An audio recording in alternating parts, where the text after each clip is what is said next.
Hello there, Wesley Smith here, and welcome to the Long Lost Shows show. Great to have your company once again. Well, as they say, for something completely different, a show about things you can't see because they've all been wiped. Well, almost all. Fortunately, groups like Kaleidoscope, based here in the Midlands, do try to find them again, and our first guest is someone who's had some considerable success with that. He's Ray Langston, who is back on the show with us again. Hello again. Good to see you again. Thank you for coming back, Ray. Indeed, thank you. I'd like to focus, to start, on British TV that was missing from these shores, but actually exists overseas. And you've had some success there, haven't you? Yeah, the most notable is an episode of Around the World with Orson Welles. Now, you're too young to remember, and surprisingly so am I, but back in 1955, 60 years ago when ITV started, they signed the notable American actor, director Orson Welles to do some travelogues around Europe. Wow. Did 7 episodes of this show, and 6 of them were retained. One of them went AWOL. I'd never heard of this show, and my knowledge of Orson Welles, I've got to say, is somewhere between nil and scanty. I just remember him being a rather, shall we say, rotund figure. Yes. Larger than life. Larger than life. I don't mean to be rude about the man, but quite a large figure with a resonant voice who did adverts about sherry, and that's all I knew. I knew nothing. I'm now getting to know his work slowly, frankly, and I was online looking for stuff, and something came up. It said BBC Around the World with Orson Welles, and it said BBC Right. on an online search engine. Turns up it's the Wisconsin Historical Society. It's not a BBC programme, it's a rediffusion ITV show, and they had 2 episodes, one of which was the missing one. Oh. And I let the Orson Welles WellsNet forum know about this, and I put it on the missing episodes forum. I went very public, as is my way, not being shy of these things, and lo and behold, we have Here it is. now released on Blu-ray and DVD Around the World with Orson Welles, including the show that I found. Was it a filmed show then, or was it? Yes, it was filmed, Right. and you actually see Orson Welles' cameras being set up on the Revisiting Vienna episode, which is the one there. And the company who released this were good enough to actually send me a copy in advance, which was very nice of them. So was that connected with the Third Man then?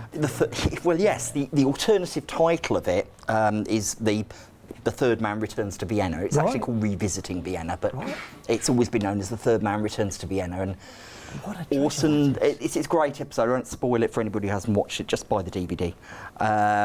It's What, did you get a cut of that? I wish I got a cut. I really do. I wish I got a cut of anything I found. I've never really pretty much earned from my hobby, which is a shame because the BBC should hire me.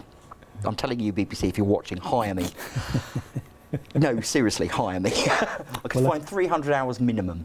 Well, there you go. There's a challenge, isn't it? So have you had any interest with closer to home then, the British Archives? There's an archive on these islands, I won't say which one.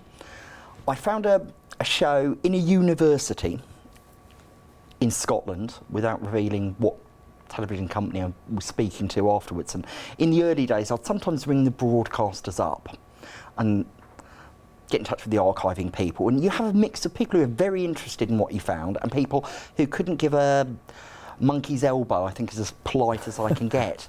And I found missing film from the very early 80s, which was broadcast by a UK broadcaster. I phoned up their archive department, which is programme sales, and I said, I found this show, I know where it is, would you like a copy? I can get this arranged, because, you know, they had that facility at where I found it.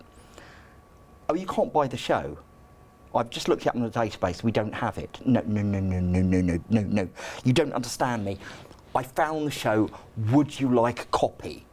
You can't buy the show. Oh, for goodness sake. No, would you like a copy of it? You cannot buy the show, right? And it was like that, and it was toe curling. Luckily, I spoke to somebody else a few weeks later when I'd calmed down, and they know where a copy is, and they've actually had a return from me of, or rather from a contact, of Simple Minds, I think, first TV appearance.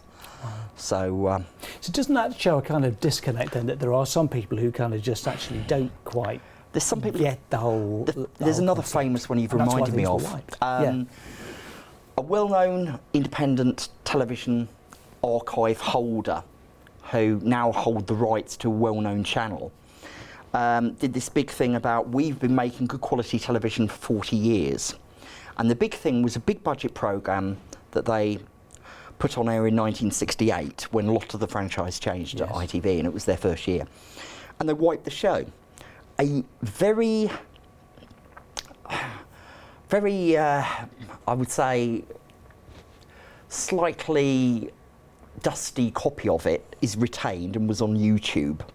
And I found this and I got in touch with them and I said, I think you've done some false advertising because you haven't got this show you've been talking about that you put in your brochures to the industry, and you've been saying we've made good quality television for 45 years and you haven't got this. Oh, we have, yeah? Check it out. And the guy went back on, he said, oh, can you get us a copy over? Well, a copy's actually gone back to Kaleidoscope rather than the broadcaster. A, it'll definitely be kept, and secondly, I kind of have my doubts whether they'd look after it, frankly, because some of the archive holders don't, sadly. Often it's a case of not having space, isn't it, or moving to new buildings, Well, there's that, or but the cost of digitising and changing things over. Apparently, there are the majority of the episodes of The Big Breakfast are actually missing. Now, that ran in the 90s and the 2000s, and you've got Chris Evans, who's still in vogue today, and people, you know, from the age of, you know, it was still going into 2000, so there were teenagers who just about remember the show, you know. That's the kind of thing And people are likely... it's been wiped because it changed hands and nobody bothered. British Satellite Broadcasting is another. Yes. So it's not just ancient things, there are still shows being wiped today. But, you know... The Big Breakfast is something that people actually may have on there are copies being recordings turning at up home. on video. But I don't like anything being missing. I want to find it. Well, music is the main passion, but if I can find something else, and like I said, the Awesome Worlds thing is one of the things I'm best known for. And sometimes broadcasters don't know that they've got something missing in the archives, going back to music. Jerry Rafferty, when he passed on sadly from my adopted country of Scotland, he... they showed an obituary for him on the news, as I'm glad they did, and there was a clip on it, and my pal Lawrence Piper spotted that the background of one of the clips looked like Top of the Pops. And I was like, really? But they wiped the edition stuck in the middle with you. I got in touch with BBC Archiving. They confirmed it was on the back of a copy tape, of all things. It was the only clip from the show that existed. And lo and behold, when I had a meeting with BBC 4 in 2012, they actually went on to show the clip as I asked on Big Hits 64-75 on BBC 4. Wow. So I was rather happy with that, and it's a good performance as well. Someone was listening. Yes, the BBC do listen, which is good. They don't always do what you want, but they do listen, to be fair. Yeah. I had my meeting with them. I do speak to them fairly regularly, several times a year. In fact, if you include by email, it's at least every month. And they do listen, very polite and quick to respond. Some archive holders are, some aren't. I've had one archive holder overseas be rude to me, outwardly rude. But most people are actually very good and very pleased to help. And another story I've got is I found a lot of ex-BBC and ITV agricultural programmes. Now, without dissing farmers here, or any of their friends and acquaintances, I have no interest in this at all. Farming, maybe my grandfather, but as regards me, no interest. One of these was Pig Farming Today. Okay, the complete series of Pig Farming Today, shown in 1966 and 67. Wow. I have no interest. I put it on the missing episodes forum. Yeah, this is over here. It's in Hereford or wherever it was. And I got 2 emails in, or messages in, from people thanking me for this. And I'm like, okay, it's Pig Farming Today. What? The first one was a pig farmer. Okay, he said, you know, it was the first thing about, okay, well, good for you, glad you're happy. Each their own. Bear in mind I'm vegetarian as well, which is twice I've mentioned this on this show. And secondly, I had an email from a Doctor Who fan. A Doctor Who fan. I'm like, you guys do your stuff with the Daleks and the TARDIS and your plastic monsters, yeah, whatever. You look for your stuff. If I find anything, fine, but it's not really my bag. But good, you know. Why are you interested in pig farming today? Radiophonic Workshop. They did the music. Now, how, I do not know. Pigs and the Radiophonic Workshop, I haven't heard the show, I haven't watched it. It's just everybody knows where it is. You know, get more people watching it. It's very bizarre, but I'm glad I made a few people happy, which is the whole point of doing these things. You know? I mean, we have Countryfile now and Countrywise, various programs, but they're not the same as the farming programs that most of the regions did. And most of which are wiped. I did find a farming show at Southern Broadcasted, Farm Progress. Farm Progress, that was the one. That was a YouTube find, so I wasn't probably the first one to spot it. That programme was made in Dover, at the Dover studios, at Southern Television. 1980, wasn't it? That would have been towards the end of its end of the franchise. Yeah. YouTube's very handy. There was a Beatles find recently, which I spotted the same time as a very good Beatles researcher called Roger Stormo, who's based in Norway. And it's 8mm footage, home footage of the Beatles doing inserts of Can't Buy Me Love and You Can't Do That. What, recorded off the telly or in a studio? Recorded off the telly. Now, the quality on YouTube is below even normal quality of YouTube. It's very grainy. It was silent. I've had someone dub it. More than one person has tried as well. And the efforts are okay. But apparently, the 8mm footage is better than it looks on YouTube because A, it would be slightly better anyway. And secondly, because they projected it onto a blank wall. So what you're watching is YouTube of an 8mm shown on a blank wall, so it's going to be grainy anyway. Right. But I have put these in touch with a colleague of mine to get the footage back, because there's enough I'm doing already, and I have to, although I'm not a boss or anything, sometimes I have to delegate stuff. The other thing is you need to know your limitations and go, look, I've done all this, I need to get other people involved, and there's several people on the forum and beyond who look for footage as well, as long as a lot of contacts I've made and over the years, like Gary Jordan, who's been doing it longer than me, to be fair. You've got people on the Missing Episodes forum. There's a guy called John Green who finds a lot of stuff, and there's another one called Simon Morby, and they do a lot of good work, and I need other people to do this. I can't find stuff on my own. Kaleidoscope can't find stuff on their own. We need more people to do it. There's never enough. Are you doing this for people, say, in 100 years from now? I'm doing it for people now, in 10 years from now, 50 years from now, 100 years from now, 1,000 years from now. It's history, it's important now, it's always important. But this is moving visual history. You know, this is a record of what somebody was doing. To me, with respect, you know, Egyptian pots don't excite me. It's a pot, great. It's 2,000 years old, great.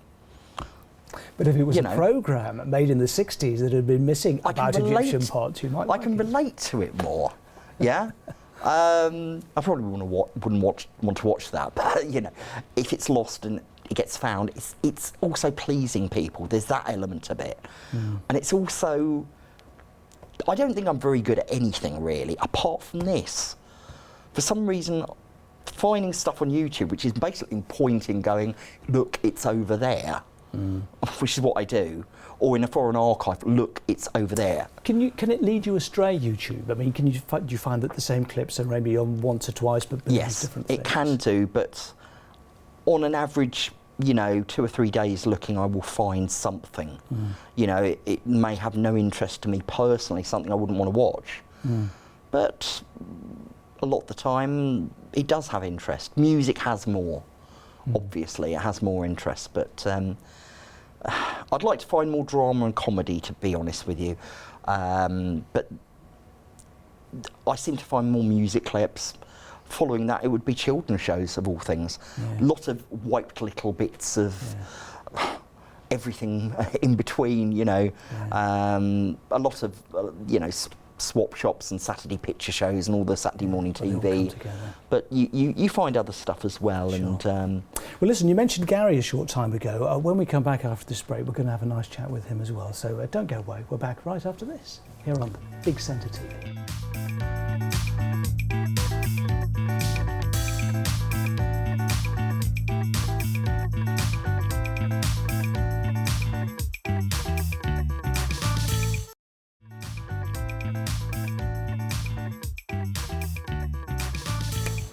Hello again, welcome back to the Long Lost Shows show. Still to come, we will have our regular debate where three heads will get together, and I'll kind of chip in as well with some great TV memories. But before that, some even more rare memories from Gary Jordan, who's our TV researcher from Birmingham. Bartley Green, Yep. Nechells, born and bred. Yep. Good to have you with us again. I know that you've spent quite a lot of time at this French archive, Yeah. INA. Tell us what that is and what you found there. INA is the French National Archive. Obviously, like with all the French regions, a bit like the UK, like with the ITV regions. There's so many different broadcasters, and like, the French was actually perfect at keeping most of their stuff. Interesting. Wonder why. Maybe there's the value of that. And so they've got British programmes in their archive. Yes, yeah. What did Because you find obviously the UK broadcasters used to sell the programmes to like French companies. And again, what they were supposed to do was actually send the tapes back or wipe them and or destroy them in some instances, which did happen. But a lot of the broadcasters actually kept the tapes, and these are now the only copies in the world. That's amazing. What's your earliest TV memory? That was Pinky and Perky, Yeah. On the believe it or not. Because where I'm going with this is, I wonder, is that available anywhere? Because presumably lots of those disappeared as well. Obviously, imagine loads of them do no longer exist. Yeah. But I haven't looked into that. Oh, you got to look for that. You got to look for Pinky and Perky. Yeah, but I specialise in music. But Well, they did all the big hits, didn't they? Yeah, they did, yeah. But like, I specialise in music, but I found myself diversing now Yeah. into finding anything of interest, drama, comedy, like you name it. It's there somewhere. It's just a question of finding it.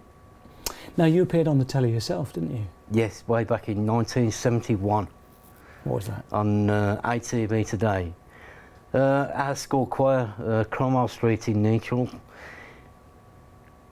Glyn Edwards actually come down to the school and done some filming of the choir.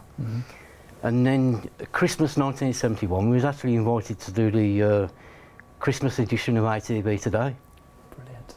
which no longer exists, unfortunately. So you've never seen a copy I've never of that seen there? a copy of that. No. This is the point in the show where I should say, well, actually, you thought it was missing and lift it up on the tape, but sadly that's not going to happen. That would be brilliant. Because I had long hair down here. Did you? I was only 10. Oh, singing sweetly. Yeah. What was it like going into the studio then? Oh, as a 10-year-old? it was mind-blowing for an 11-year-old. Absolutely marvellous. And like we actually got to watch the recording before it went out in the amphitheatre. Oh, Yeah, yes. at the old Broad Street. I do indeed. You yes. know that. Very well. Yes, Yeah. I remember being just as excited when I started working there when I was a 20-something. So yeah, I totally relate to that. And of course, it's that's all flat. Yeah, now. it's gone. But you were on some film as well, and that does exist at the at MACE, the Media Archive of Central England. Yeah, I did make inquiries about 10 years ago, but obviously I couldn't afford it at the time. Right. And with social media now, school pages have been set up, and somebody actually inquired. One of my old school friends who had lost contact with like 40 odd years ago actually put it up on the site. I was on ATV Today. Yeah. Does anybody know if the film exists? Right. And of course I was able to answer, yes it does. Yeah. You have to have a whip round then. Yeah, a good great. idea. Yeah. Like that. I know one of the issues that certainly you discovered at the INA was the problems with mislabelling of archives, making it difficult. Oh, it's a nightmare with foreign archives, because obviously the spelling difference. I mean, I was doing some research for Junior Campbell out of Marmalade over in France. Putting Marmalade into the search engine, you come up with nothing. Simply because they spelt marmalade with an E instead of an A. Marmalade. Yeah. And like, then all the appearances started turning up then. Right. And I let Junior know, and he was over the moon. Especially like the lead singer Dean Ford. One promo that they filmed, which was lost, featured his 18-month-old daughter at the time. And of course, like it was lost. Yeah. They hadn't seen it for donkey's years, and like his daughter is now 41 years old. Amazing. Is the audio quality of the music that you found up to scratch, or is it more Yes. for the video card? Yeah. Really? It's up to scratch. Both the video, the visual, and the audio are broadcast quality. Wow. So that's really Yeah. quite a find, isn't it? Yeah. Really. Because I'm able to sit there, like I said, I had no sleep for 3 hours, 3 days. 3 days. 3 days. Yes. Simply because I was able to watch the stuff. Right. So it's Because all digitised. It's all and digitised. viewable. But you have to go to their centre to be able to watch it. No, you can do it online. You can do it Yeah. online. But you have to be a bona fide researcher to gain access to it. Right. So what are you going to do with all this research? You found the clips. I mean, would you do your own catalogue or write about it, or? What I do, I let all the people know that these exist and where they are, and then it's up to them to actually acquire them. I can't acquire them because of the copyright. But with Junior Campbell, I let him know where they was, and he acquired them. Which is the whole idea of doing what I do. Yeah. Yeah.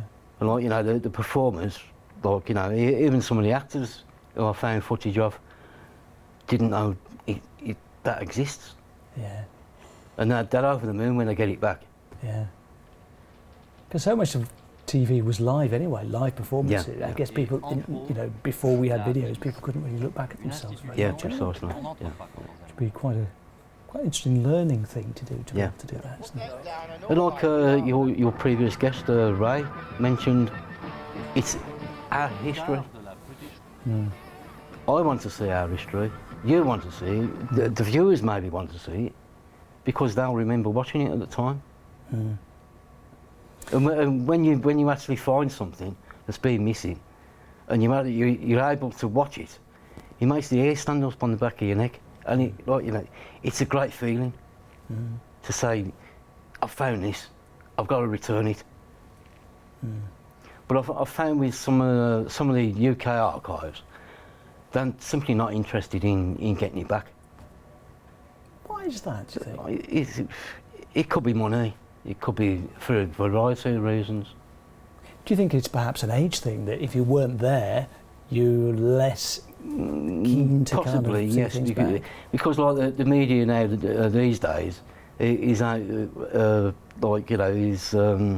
employed by youngsters mainly. You know, the big companies such as BBC, sorry, It hasn't been ATV for quite a few years, Central. but we know what you mean. But, And I guess that's the natural cycle, isn't it? yeah, People come yeah, up through yeah. the system. through the ranks. Yeah. Keeps it fresh, you know. Yeah. 60 years of ITV now. Yeah, Yeah. yeah. I mean, what changes? Looking back at the old clips, be it music or other programmes, do you think those programmes were better then, or do you think they're better now? No, definitely better then. So why is that? Because technology wasn't as good, was it? No, but Black and white. I think it's got a lot to do with nostalgia. Yeah. Like, you know, everybody wants to see this. It's like, say you was 8 at the time when you first heard the Beatles. wow, that's cracking. You've seen them on TV. You went out and bought the record. That's what it was all about. That's why they went on TV programmes, so they can get to the masses. And there were big audiences in those Yeah. days because there were fewer channels, of course. Yeah, I mean, of course, you get yeah, regularly in excess of 20 million watching Yeah, it. 20 million watched Top of the Pops from 1970 onwards. You get, like, when Top of the Pops finished in 2009, sorry, 2007, For that, yeah. the audience figures, the viewing figures, was actually 3 million. Shows the difference in So times, doesn't the it? difference, and Yeah. like, you know, if it was still going today, it'd probably be 500,000. I mean, can anybody in this room tell me what number one is at the moment? That's a really I good ain't question. got a clue. You I ain't probably got a clue. I'm with you on that Yeah, one. But you did know that, But didn't you did know that Weeks on end. when Top of the Pops was there, because Top of the Pops played out with the number one. Yeah, So everybody knew what number one was. yeah. Have you, when you look back at the BBC4 have been showing the old complete episodes of Top of the Pops, sometimes some of their songs were forgotten, actually. You see them again and it kind of comes back. But they're not all fantastic, are they? Oh, no, not while Better I'm to have talking. selected highlights, perhaps. Oh, dear. Like 1976. Oh, Bad the year. end of glam rock. I mean, like, you know, there was one, I think in 1977 edition, somebody come on with balloons. Ray will probably know that one. I can't remember it, but like, when I seen it, I was howling. It was really, like, Oh, you know, that's a bit wrong. really cheesy. Yeah. And we had Grandad with Clive Dunn. Yeah, and Grandad, all sorts yeah. of things, didn't we? Sitting there in his old rocking chair. Yeah. But there again, it's breadth of appeal, I suppose. Family audiences and making music accessible to all. I guess we can't knock that, can we? No, because everybody sat round the TV on a Thursday night at 7:30. Yeah, It's number one. It's Top of Yeah. the Pops. that's right. Well, listen, good luck with finding more clips, and I look forward to hearing what you find, because I suspect there are some great treasures out there. Yeah, And, there remember, is. of course, if you have any of them, do get in touch with us. Right, our big debate is here right after the break, so stay right where you are.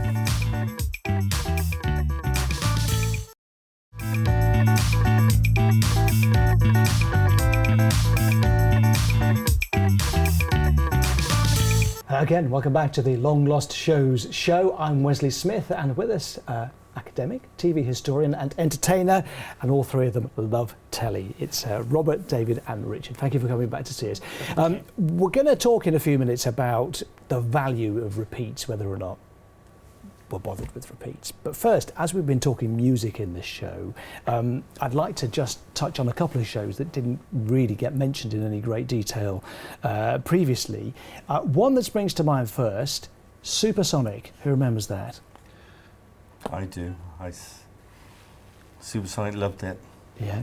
I thought it was brilliant. I thought it was great. It was Mike Mansfield produced it, and he made it look and sound exciting. It was a really good visual show as an alternative on ITV. It was one of his best, I thought. I've never really seen it because I was too young to remember it, but the clips that I have seen, Mark Bolan and performances like that, you know, make me think that I'm missing out on something really exciting, and you know, it's a shame that this sort of stuff isn't shown on like a mainstream channel now, because a lot of that does exist in the archive, as we were discussing earlier. I think often rights is a big issue, isn't it? And copyright and Yeah, payments. it's going to be the problem, of course, I think, with the actual production itself. The who owns the rights to music, who owns the rights to the production, PRS licensing, performance licensing, even backing singers and things. It's going to be at a point where even to take that apart must be so convoluted to try and find who owns the copyright for each thing as well. So, especially if it was filmed multiple times, I'm guessing as well. So if I you're think gonna be that's the doing trouble with, you know, all of us who've been on here and talking about the music side of the shows. This is the thing, music is very complicated, because you see TV series on DVD, on TV, and then there's an announcement come at the end of the series, coming out on DVD next week, like, why can't they do that with music? But I think it's all the rights issues are so gonna be, complicated. It's a huge Visual and sticking the point. writing side, they're totally separate. It's a huge sticking point, because a lot of the performers now, they demand so much money for it, and the writers and of course everybody else involved with the songs, they have to be renegotiated. I think that's probably why we haven't got a pop show like Top of the Pops on anymore, because I think the amount that's demanded or expected, or the payments that are expected for a show of that size, you have 7 or 8 acts on. It doesn't run into tens of thousands; it went into hundreds of payments thousands. weren't very high even back then. I mean, someone should know. I think actually, the artists, believe it or not, on Supersonic, I saw an interview and a figure once. I think they got. I think the artists on Supersonic used to sometimes pay to be on there, which the record company would pay for them to be on there, which was about £200 at the time. It sounded a lot back in 1975, but Top of the Pops, I think the standard fee, I think they paid the artists about, if it was a single artist, £45, and the band might get about £100 or £200. I wonder how much Jockey Wilson got for unintentionally being on top of the Pops at one time. I wonder Jackie Wilson, Dexys Midnight Wonders. Yeah, I wonder whether you got any money for unintentionally being the back projection on that.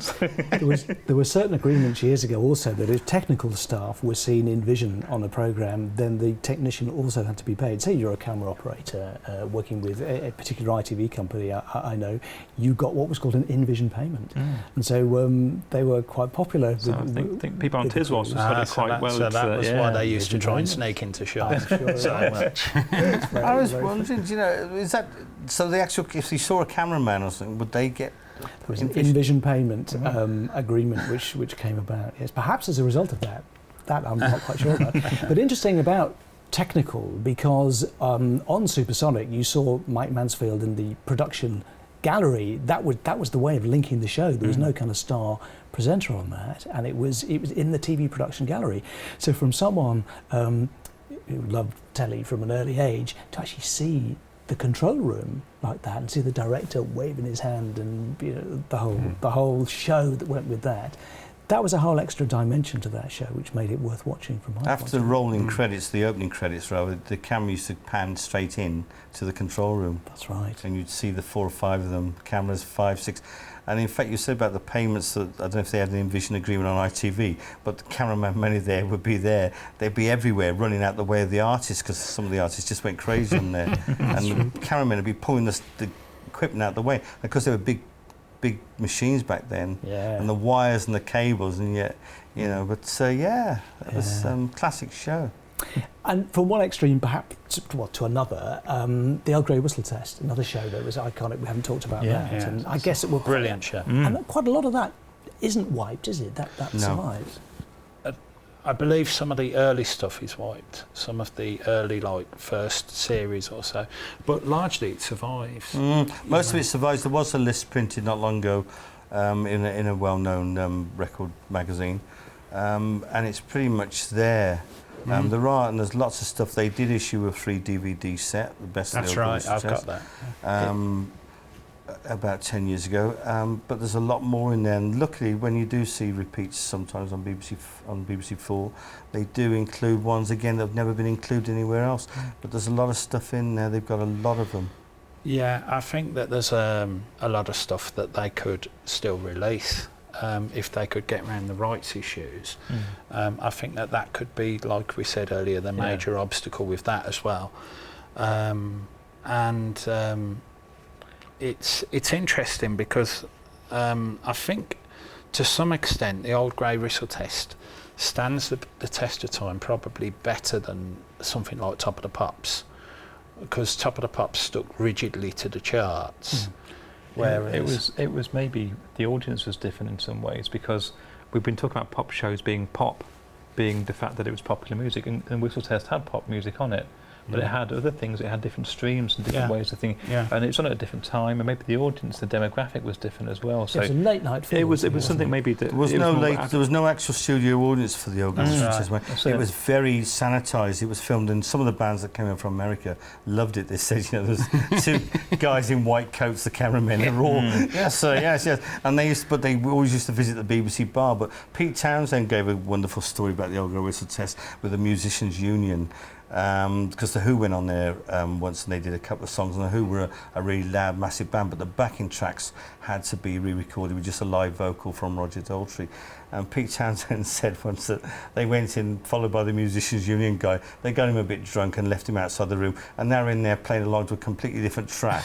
And all they did was just give him the tape for the original backing track, and then they go in, and they were doing that all the time, you know. Yeah, that's mentioned on the film, isn't it? On the DVD, I'm sure. Is it? I think it is. Yeah. That's where I saw it. Yeah. And they just used to get the Musician Union's guys drunk and then wander off to the bar and then come back, and he'd look through the glass and he'd be watching them strumming away. And he couldn't tell what they were playing because he was probably classically trained anyway and didn't have any interest in pop music. No. Serious music. But but I do have to say though, I do find it a bit puzzling that there are certain shows like Old Grey Whistle Test that are better represented in the archive than others, because that's a lot more better represented than Top of the Pops, and like Ready Steady Go and other shows.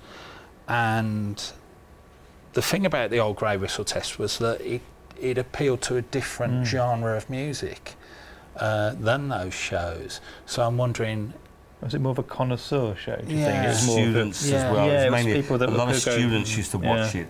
It was mainly an albums-based show, actually, wasn't it? It was Top of the Pops represented the singles charts. The Old Grey Whistle Test was an albums-based show, mainly with album tracks, and if they didn't have the artists there, they would create a film, like Led Zeppelin's classic one, Physical Graffiti, a track off there. They created a film using old-time footage of dancers from the 1930s. I think it was Trampled Underfoot. And there was no audience, so of course you've got no feel of the time zone that it was done in. It was just basically the band. You might see the long hair and that, which gives an indication. But there was no studio audience either, so I think that's why. And it was more, it was for your older brother and sister to watch rather than the 13-year-old pop fan. You could do an 8-minute set. You Yes. could do somebody doing frog stuff Yeah. that you probably couldn't get in for Top of the Pops. You could have somebody coming on and multiple keyboards going about and things like this. Yeah. I suppose it was There is some classic stuff out there. Todd Rundgren has just had a CD and DVD set issued, and they got all the Old Grey Whistle Test on there, everything he ever did, and there's some fantastic way out. So not my sort of music really, but still fantastic to watch because it's of its time again. Yeah. You know? It's a funny thing on some other shows, isn't it, that the artists had to mime to their own pre-recorded tracks. I thought that was fun though, I did, because they could show off If they more. got it, or if they They got it could wrong. show off more, you know, it's great. I like to watch it and see which ones were the best and which ones were the worst. I mean, I do think some people managed to get it pretty spot on, and there was others that were completely off the mark with it. It's quite hard to do, I think. Yeah. You'd think sometimes it would be easier just to sing it, wouldn't it, than trying to mime your own. Yeah, there were also, I think make- there were union complications Yeah. with that as well, weren't there, to do with... To miming your own song, it must be quite a skill up in itself. I would I think. thought it was fun though for the artists that we were saying about earlier on, because like I think they always used to have an open mic. Don't get me wrong. I think Yeah. there was always an open mic. The backing tracks were re-recorded for Top of the Pops, but I think you can hear Noddy Holder on the Christmas '73 December show when he goes to say it's Christmas at the end. He goes to grab the mic, and you can hear there's a vocal underneath, but he does another one on top. The mic was open. Right. And it's the same, you can hear T-Rex when he's singing Metal Guru. Mark always forgot his own words. And he does one, when Metal Guru's coming to an end, he's singing one line, but you can hear underneath the original line. Really? Yeah, there's a double-tracked vocal, and you can hear the difference. So they were live, but, you know, at the same time, he could always sort of pose and do his thing. Yeah, it's great. I very often wanted to I'd love to have mine to my own records. I'd love to have done it. Had you said we could have organised it, but sorry, it's just a bit too late. Too late now. Yeah. Talking about, you know, programmes we'd like to see again and reviewing things, some might say that we see the same programmes repeated again and again. Perhaps some more recent programmes again and again, rather than the old ones. Is there still a space for repeats, or really are we just, you know, just scraping the bottom of the barrel because we can't find new content? Are you happy to watch repeats? We've seen Dale fall through the bar a lot, really a lot he's fallen through that bar more often on TV than probably was intended, or running down the street as Batman, and it still gets a laugh. It's still a good thing. It wouldn't be repeated if it wasn't. But I think the archive of TV show, the amount of content that is out there, the amount that we actually get is very, very limited to the amount of stuff. Things like Red Dwarf aren't repeated that much. Blackadder is, but not that often. We get Dad's Army a lot, we get Porridge a lot, we get the lots of classics, but things that maybe were huge at the time, not so much. So we wouldn't see Are You Being Served that often. I mean, people like UK Gold would maybe show it, but we don't get that as much as the Only Fools and Horses repeats, which are on again and again and again. So actually, they have been running Are You Being Served and Hello Hello on BBC Two in the afternoons for the last few months. But like you say, they are funny, but they could dig out a lot more. There's obscure shows. There's probably, I was using The Young Ones as an example, watching that back as a kid, living The Young Ones when it was on. It's not been on that often. Neither has Filthy Rich and Cat Flap, which is the one that was on afterwards, which was, again, it was the same. Same people that did it, but they were the same characters. It was a precursor to Bottom, right? But not quite a sequel to Young Ones. But again, you can get that on DVD and you can find it on video, but you can't see that on TV. It doesn't seem to be on that much at all, so it's not really been around that often. It's also edited on DVD as well, which is another nuisance, of course, because you've paid out the money for it to watch it, and it's edited. That's why. To some extent, there ought to be more variation in what they show in the repeats. There ought to be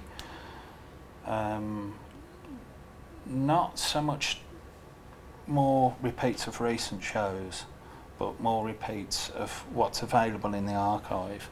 I think that there's a lot of stuff in the archive that hasn't been tapped into. I think there's still a lot of stuff that's got to be brought back to the archive as well. Not just with music programmes, but with drama programmes as well, Doctor Who and things like that. Again, we've never had Blake Seven on as a repeat, have we?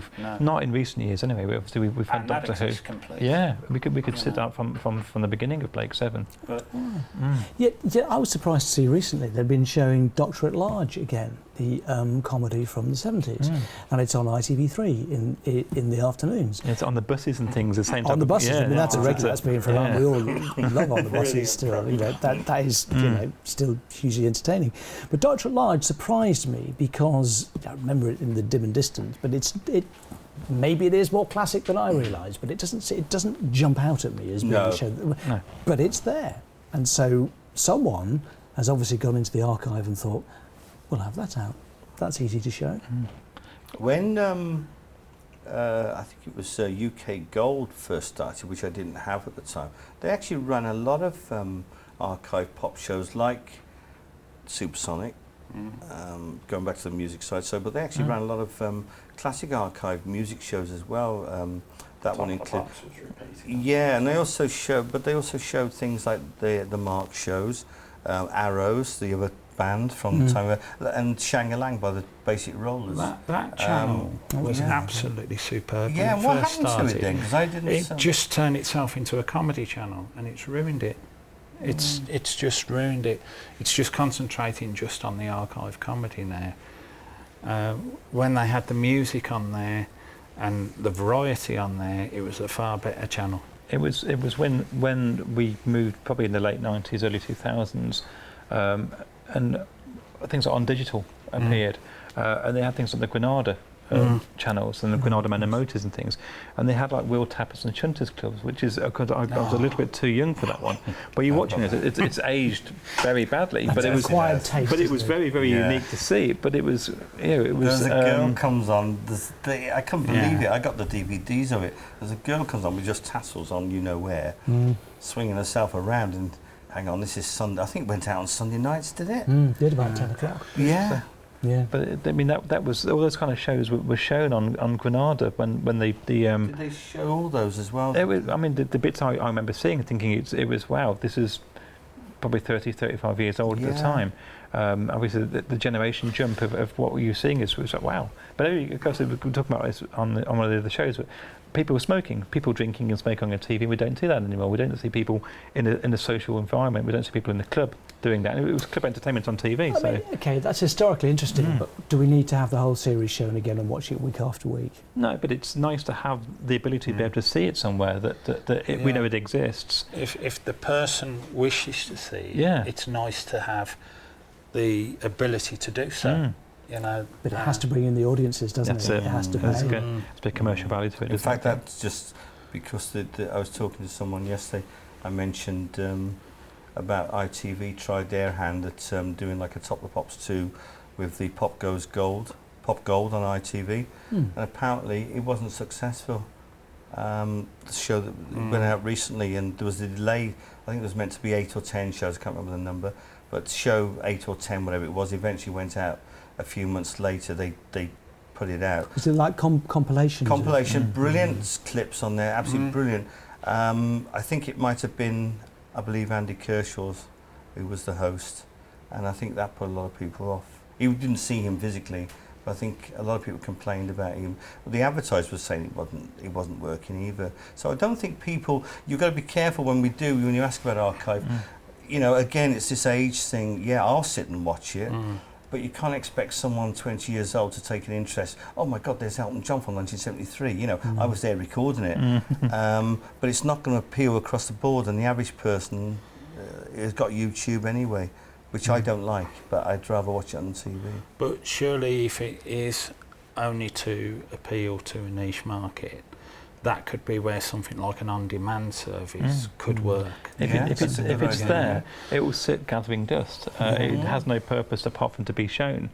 And even if it's not, if it makes 10 pence or you know, it doesn't make any money at all. It's sitting on a shelf won't do anything. It doesn't allow people to see it. That's right. And even if it makes them a minimal amount of money, if it involves very little in the way of production, somebody somewhere might want it, and there's got to be value somewhere in even the most obscure TV shows. Brilliant. Well, listen, on that point, I think we're all of one accord on that. Thank you again for coming to see us tonight.